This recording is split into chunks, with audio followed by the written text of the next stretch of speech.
interesting how you linked youth development directly to skill acquisition.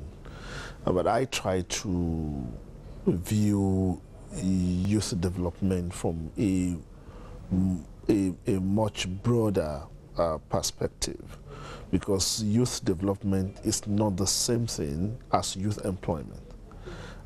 We tend to reduce all the issues of youth development to youth employment and skill acquisition as a basis for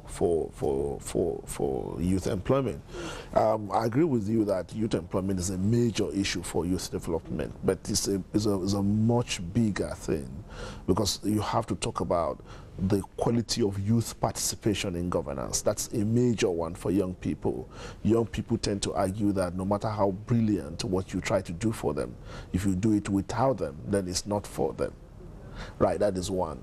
So you have to develop their capacity and create space for them to participate.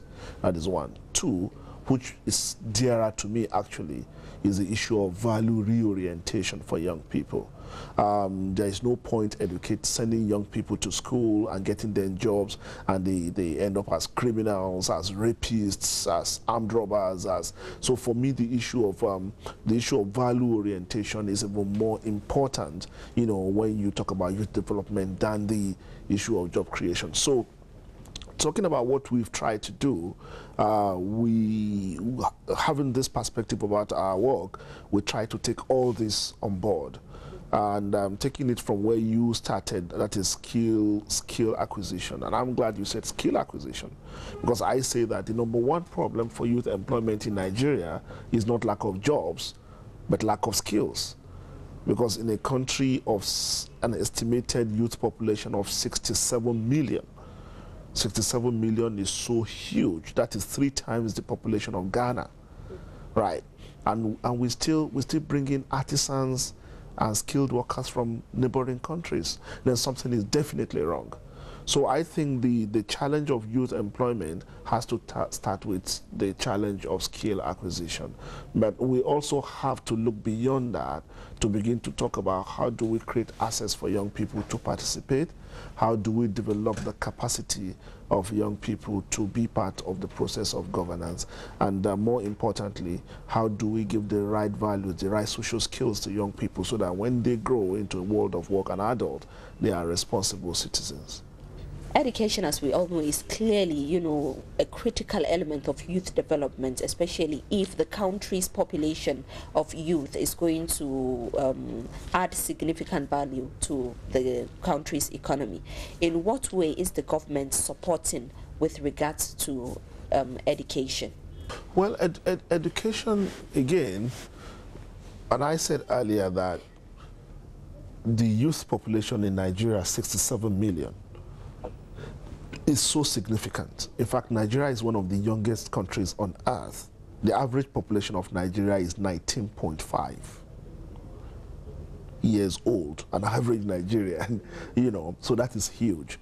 So you are talking about Nigerians, this huge population, both as active economic agents and also as market potential, right? So this holds a huge economic opportunities for everyone all over the world.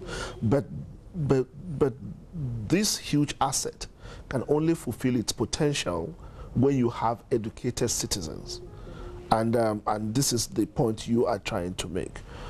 For us as a Ministry of Youth Development, we are conscious that whatever happens at the education sector has huge implications for the responsibilities that we undertake. If you look at the National Youth Policy, a youth is someone between the age of 18 to 35. And if you look at an 18-year-old person is still in school. So whatever happens to that person in school is going to have a lot of impact in our work.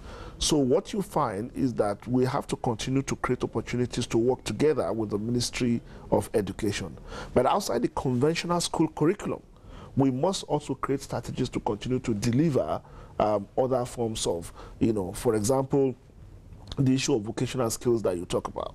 You know, we can deliver that outside the conventional school curriculum. We have youth development centers across the country, and we're also creating opportunities for private people to come in and deliver skills to young people. Secondly, the issue of social skills. the issue of leadership, citizenship training. These are things that are not, these are issues that are not clearly dealt with within the conventional school curriculum. But beyond education, and that's why I tend to argue that what we need for an average person in 2011 to be a robustly formed citizen, it goes beyond what is learned in school. And that's why we talk of education plus.